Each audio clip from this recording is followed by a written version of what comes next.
Before having the comprehension of urine analysis, let's understand what is urine. Kidneys have a role in filtering body waste and removing extra water from blood by forming a fluid called urine. It travels down from kidneys to urinary bladder through ureters, which are thin transporting tubes. Then from urinary bladder, it excretes via urethra when we have to urinate.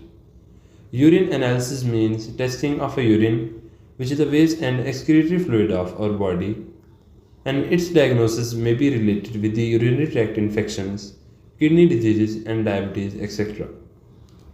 During urine analysis, sample of a urine is collected from a person in a urine container and proceeded towards examination.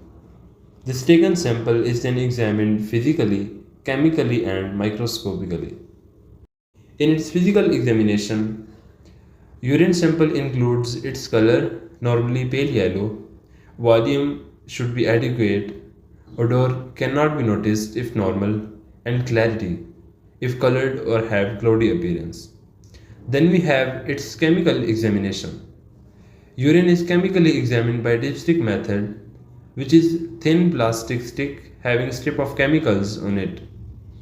When it is placed in the urine vertically, the chemicals on the strip changes the color depending upon their presence in the urine.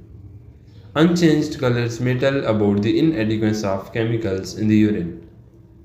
These chemical parameters include blood, which can be in case of kidney problems, urinary tract infections, then urine pH, which is normal from 5 to 7, and glucose, which is a sign of high blood sugar, specific gravity, which tells the concentration of particles in the urine, and nitrites, which indicate the presence of bacteria.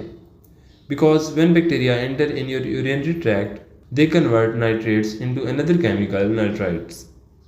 Then proteins, if kidneys are getting damaged, ketones when fats are excess, because ketones are byproducts of fat metabolism, and leukocytes in case of infections. Then at last bilirubin and urobilinogen. Elevated levels are related with gallbladder dysfunction. Then the last step in the urine examination is its microscopy. The third and last step in urine analysis confirms the diagnosis of urinary tract infections, kidney problems, etc.